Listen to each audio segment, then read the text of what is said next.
بسم اللہ الرحمن الرحیم۔ السلام علیکم ورحمۃ اللہ وبرکاتہ۔ حضرت ابو سفیان رضی اللہ تعالیٰ عنہ کا قبول اسلام۔ ایک دن مکہ میں ابو سفیان بہت بے چین تھے۔ آج کچھ ہونے والا ہے، وہ بڑبڑائے۔ ان کی نظر آسمان کی طرف اٹھی۔ ان کی بیوی ہندا، جس نے حضور صلی اللہ علیہ وآلہ وسلم کے چچا حضرت حمزہ رضی اللہ تعالیٰ عنہ کا کلیجہ چبایا تھا، اس کی پریشانی دیکھ کر ان کے پاس گئی۔ کیا بات ہے، کیوں پریشان ہو؟ ابو سفیان چونکے۔ کچھ نہیں، طبیعت گھبرا رہی ہے، میں ذرا گھوم کر آتا ہوں۔ وہ یہ کہہ کر باہر نکل گئے۔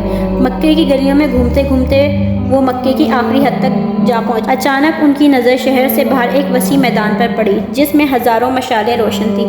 لوگوں کی چہل پہل ان کی روشنی میں نظر آ رہی تھی، اور بنبناہٹ کی آواز جیسے سینکڑوں لوگ دھیمی آواز میں کچھ پڑھ رہے ہیں۔ ان کا دل دھک سے رہ گیا۔ انہوں نے فیصلہ کیا کہ وہ قریب جا کر دیکھیں گے کہ یہ لوگ کون ہیں۔ اتنا تو وہ سمجھ ہی چکے تھے کہ یہ لشکر مکے میں داخل ہونے آیا ہے۔ وہ آہستہ آہستہ لشکر کے قریب پہنچے تھے۔ لوگوں کو انہوں نے پہچان ہی لیا تھا، یہ انہی کے لوگ تھے جو مسلمان ہو چکے تھے اور مدینہ ہجرت کر چکے تھے۔ ان کا دل ڈوب رہا تھا۔ وہ سمجھ گئے تھے کہ یہ لشکر مسلمانوں کا ہے۔ یقیناً محمد صلی اللہ علیہ وآلہ وسلم اپنے جانثاروں کے ساتھ مکہ آ پہنچے تھے۔ وہ چھپ کر حالات کا جائزہ لے ہی رہے تھے کہ عقب سے کسی نے ان کی گردن پر آ کر تلوار رکھ دی۔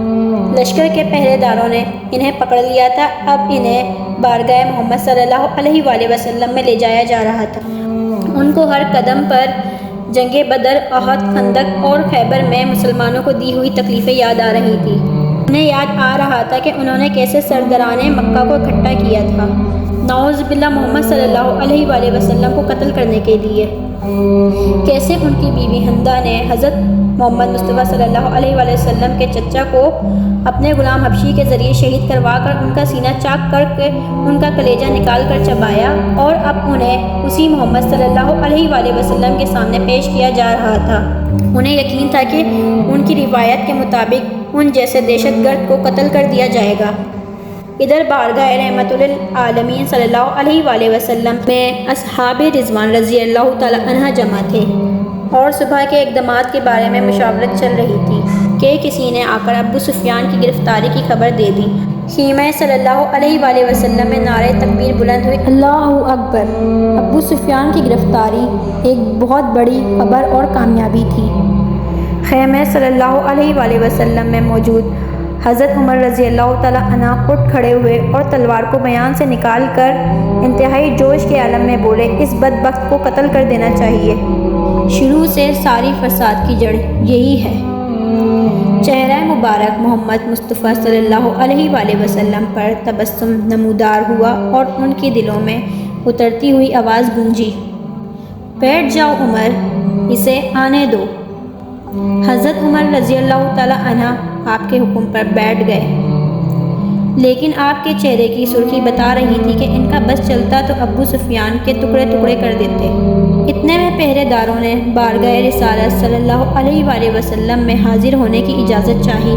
اجازت ملنے پر ابو سفیان کو آپ صلی اللہ علیہ وآلہ وسلم کے سامنے اس حال میں پیش کیا گیا کہ ان کے ہاتھ انہی کے امامے سے ان کی پشت پر بندھے ہوئے تھے، اور ان کے چہرے پر خوف طاری تھا۔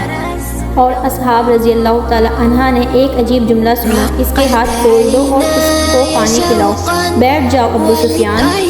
ابو سفیان ہارے ہوئے انداز میں خیمے کے فرش پر بچھے قالین پر بیٹھ گئے۔ پانی پی کر ان کو حوصلہ ہوا تو نظر اٹھا کر خیمے صلی اللہ علیہ وآلہ وسلم میں موجود لوگوں کی طرف دیکھا۔ حضرت عمر رضی اللہ تعالیٰ عنہ کی آنکھیں غصے سے سرخ تھیں، اور حضرت ابو بکر صدیق رضی اللہ تعالیٰ کی آنکھوں میں ان کے لیے افسوس کا تاثر تھا۔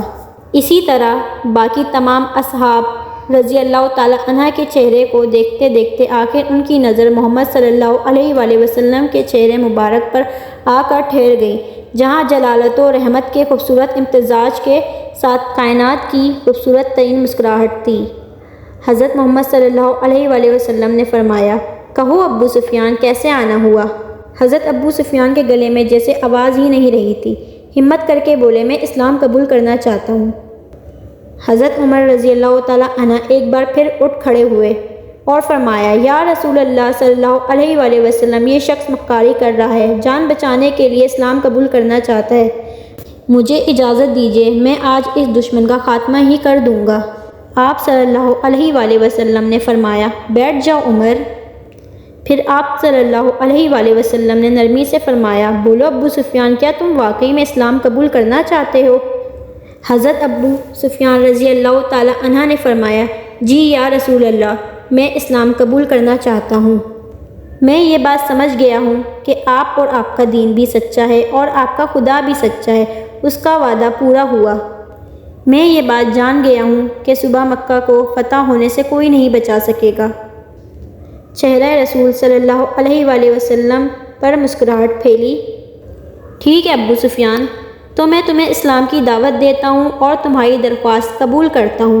جاؤ تم آزاد ہو، صبح ہم مکہ میں داخل ہوں گے انشاءاللہ۔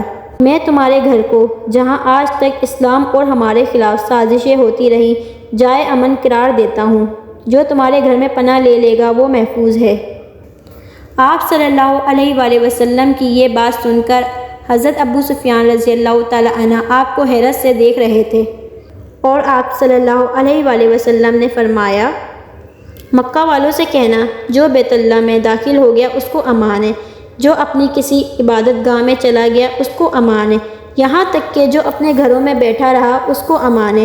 جاؤ ابو سفیان، جا کر صبح ہماری آمد کا انتظار کرو اور کہنا مکہ والوں سے کہ ہماری کوئی تلوار میان سے باہر نہیں ہوگی، ہمارا کوئی تیر ترکش سے باہر نہیں ہوگا، ہمارا کوئی نیزہ کسی کی طرف سیدھا نہیں ہوگا، جب تک کہ کوئی ہمارے ساتھ لڑنا نہ چاہے۔ ابو سفیان نے حیرت سے محمد صلی اللہ علیہ وآلہ وسلم کی طرف دیکھا اور کانپتے ہوئے ہونٹوں سے بولنا شروع کیا اشہد ان لا الہ الا اللہ و اشہد ان محمد رسول اللہ۔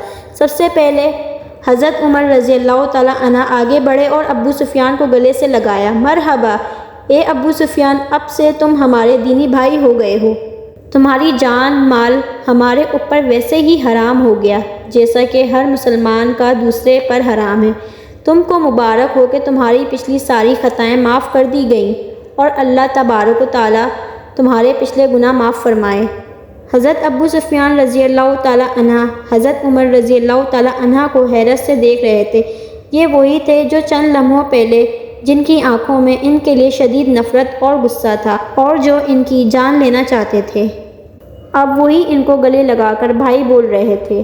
حضرت ابو سفیان رضی اللہ تعالی عنہ حیرت سے سوچ رہے تھے یہ کیسا دین ہے، یہ کیسے لوگ ہیں۔ سب سے گلے مل کر اور آپ صلی اللہ علیہ وآلہ وسلم کے ہاتھ پر بوسہ دے کر حضرت ابو سفیان خیمے سے باہر نکل گئے۔ سبحان اللہ، جو ایک بار اسلام میں داخل ہو گیا تو آپ صلی اللہ علیہ وآلہ وسلم نے اس کی پچھلی تمام غلطیاں معاف فرما دیں۔